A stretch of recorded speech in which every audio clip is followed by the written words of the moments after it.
Então, se você quer parar de assistir pornografia, para de seguir as pessoas no Instagram que postam foto de bunda, porque senão vai ser gatilho pra você. Então, quando você mostra uma silhueta de uma mulher pro cara com problema com pornografia, a dopamina dele explode. Muito. Mais do que o que não tem problema. E a indústria pornográfica sabe disso. Tanto é que cada vez os vídeos são mais apelativos. Por quê? Porque o sistema dopaminérgico da galera fica resistente. Eu acredito que masturbação não tem nada a ver. Não tem problema nenhum. O problema é o que você consome pra se masturbar.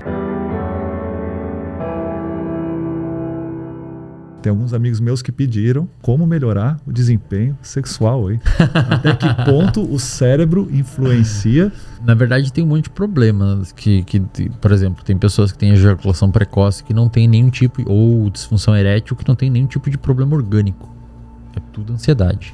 Muitas vezes a pessoa desenvolveu um medo absurdo ali e não consegue mais lidar com aquilo. Como tu tá falando, né? Às vezes o cara não dorme bem, o cara com tem certeza. problemas. Vou falar uma coisa isso, né? que talvez ajude. Não melhorar no sentido pessoas que consomem pornografia muito agressiva, porque assim, 99% dos homens consomem pornografia.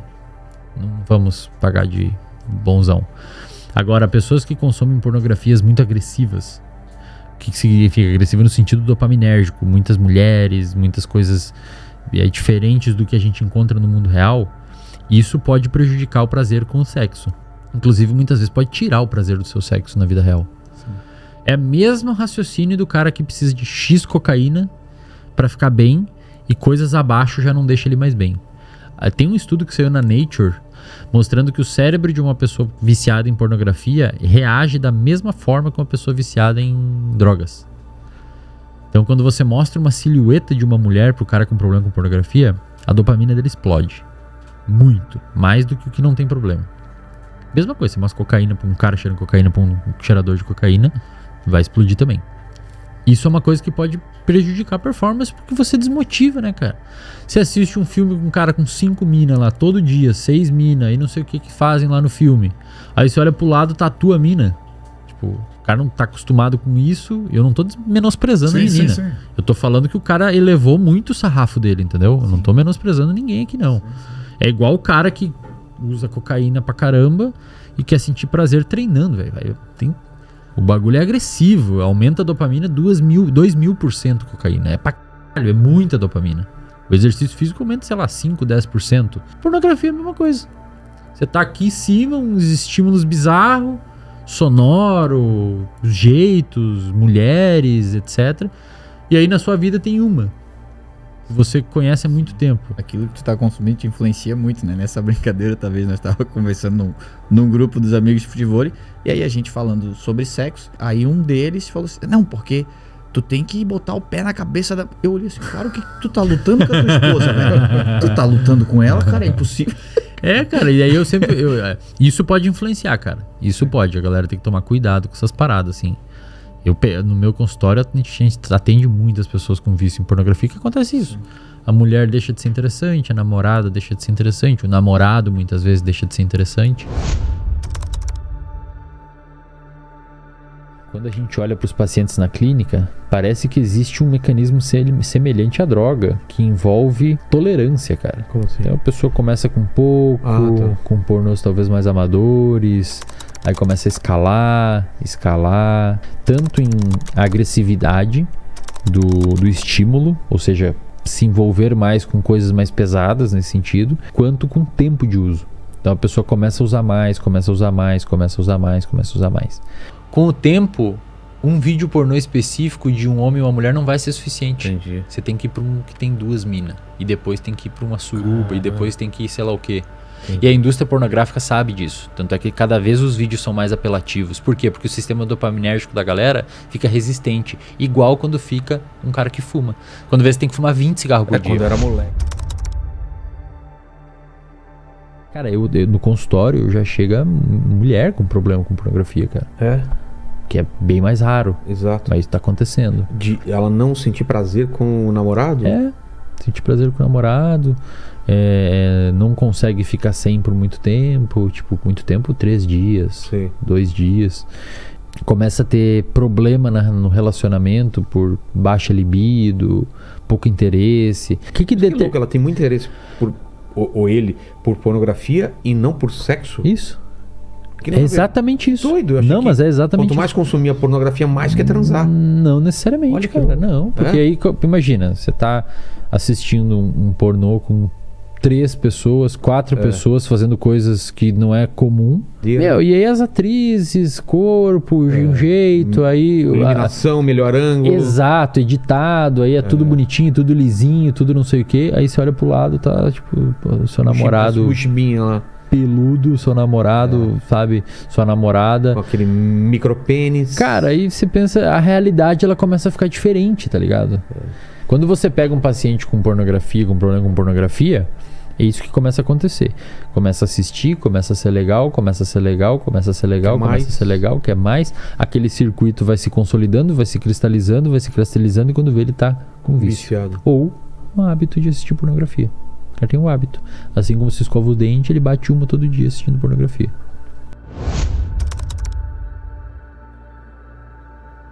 Vamos falar, tem um movimento NoFap, todo esse negócio de se masturbar menos. O que é verdade e o que é mentira nisso? Eu sei que tudo em excesso é ruim, mas até que ponto é verdade esse negócio de você não se masturbar mais para ter uma vida melhor? Vilela, eu acredito, isso aqui eu não conheço estudos especificamente sobre masturbação, mas sei sobre pornografia. Então, o que eu vou explicar agora Deve aqui... ter a ver, né? Sim, com certeza. O que eu vou explicar agora aqui é minha opinião baseado no que eu li.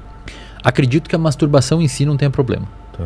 Eu acho que o problema é o que você usa para fazer a masturbação. Por quê? Porque a masturbação, ela é um comportamento que gera prazer em você, tá? Tem uma descarga do que quando você... Descarga desses neurotransmissores que eu falei, endorfina, serotonina, Dopamina, etc. quando ele pensa em... É aí. Não é? Isso, você entendeu o que é dopamina. E aí que mora o problema. Eu acredito que masturbação não tem nada a ver, não tem problema nenhum. Eu acredito que o problema é o que você consome para se masturbar. É a expectativa. É. E Vilela, sempre que perguntarem pra você o que é dopamina, você responde isso. A dopamina é a expectativa de algo. É a melhor definição que tem, cara. Entendi. Então, inevitavelmente, se você ficar consumindo pornografia e vai escalando o quão apelativo é o estímulo, as outras coisas em volta vão perder a graça. Inclusive, sua mulher, sua esposa, seu namorado. Entendi.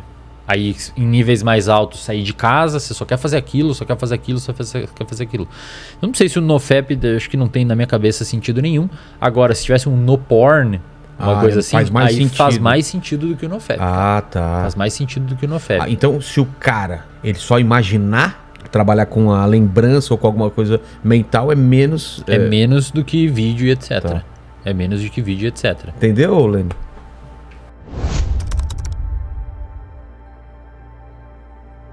E olha que louco, cara. Quando a gente leva em consideração que o cérebro de uma pessoa que consome pornografia, ele é muito parecido com o cérebro de uma pessoa com problema com cigarro e álcool, a gente também pode entender como que a pessoa tem a vontade de consumir a pornografia durante o dia. Quando que a pessoa tem vontade de fumar ou beber o álcool?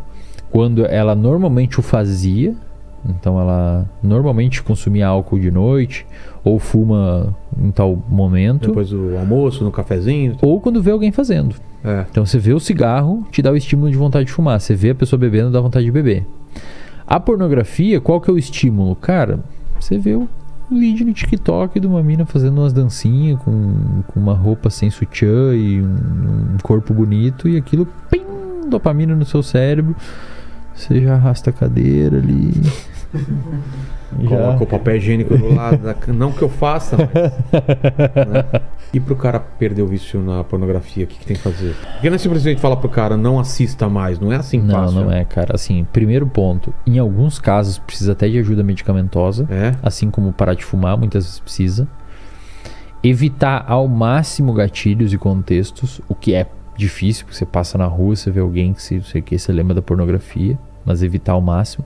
Então, se você quer parar de assistir pornografia, para de seguir as pessoas no Instagram que postam foto de bunda. Entendi. Porque senão vai ser gatilho pra você. É o que o estudo mostrou. Você mostra uma silhueta de uma mulher, o núcleo accumbens da pessoa dispara e a pessoa lembra da pornografia. Assim como uma pessoa com jogo, tem problema com jogo, desinstala do computador, sei lá. Problema com comida, tenta tirar o iFood, não compra comida. Muito comum isso, pessoa com problema com comida, não consigo parar de comer doce, não sei o que. Aí se perguntar, mas como é que é? Uma bomba, sempre tem uma caixa em cima da mesa. Aí a pessoa às vezes vai beber água, ela nem ia comer, vê a caixa, óbvio que vai dar vontade de comer. Então tenta cortar o máximo possível de estímulos, o máximo possível de gatilho.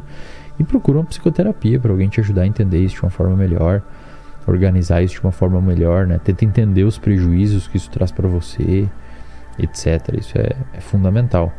O que eu vejo muitas vezes, a pessoa para, por exemplo, de fumar, para de usar droga, para de beber, porque alguma coisa nova entra na vida dela que prejudica a existência desse hábito, desse vício. Então, exemplo, a pessoa começa a namorar e a namorada não gosta de cheiro de cigarro. Então tem um contexto que está punindo o cigarro. Você começa a deixar de fumar porque a sua namorada não gosta. Então, às vezes, coisas assim é importante tentar manejar. Exato. Okay. Mas é difícil, cara. As pessoas estão... assim, tá bem complicado, cara. Tá bem complicado. Tá uma inundação gigantesca, assim. Molecada...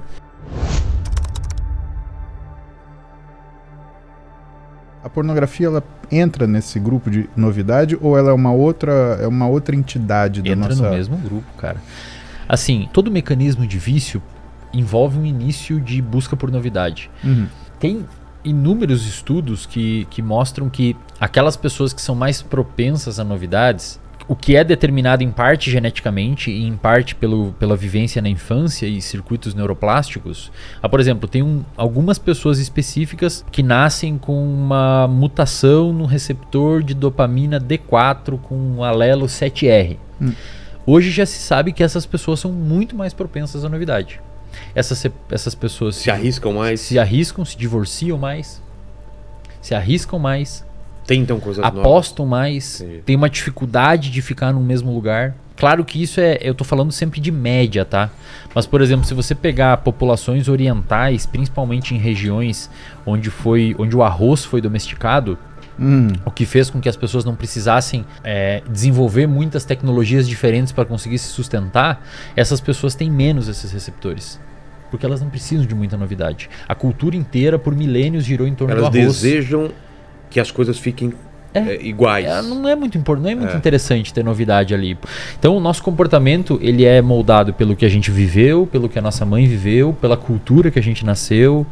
Se você, por exemplo, for uma pessoa do Oriente, onde culturalmente há milênios se cultiva arroz, talvez pela seleção desse gene, você seja uma pessoa que nasça, em média, com menos propensão a buscar novidade. Se você for uma pessoa que nasceu no Oriente, principalmente em países ou continentes onde a busca por coisas novas sempre foi valorizada, talvez você tenha mais esse gene envolvido com busca de novidade, ou esse alelo desse gene. Então, a violência, a pornografia, qualquer tipo de vício, parte de um pressuposto que é uma coisa nova e muitas pessoas têm vontade de buscar coisas novas. E na medida em que a sociedade evolui e a gente tem novas apresentações, internet e tudo mais, é mais fácil. Quando que você iria conseguir ter acesso a tanto conteúdo que você tem hoje no passado, pornografia, etc? Não era uma coisa viável. Sim. Né? Outra coisa, dados que esses dias eu vi, inclusive quem me mandou foi o Bruno Perini, lá do Grupo Primo. Publicado no The Washington Post sobre a porcentagem de homens virgens até os 30 anos de idade, cara. Ou seja, homens de até 30 anos de idade que reportaram 0 atos sexuais desde os 18. Em 2008, 8% dos homens até 30 anos de idade não tinham feito sexo. Eram virgens. Até os 30, 8% dos homens. Em 2018 subiu para 27%. Caramba, achei que era mais fácil, então ia diminuir. Não, cara, muitas vezes a pessoa não faz, porque tem a pornografia, tem acesso a estímulos muito mais fácil.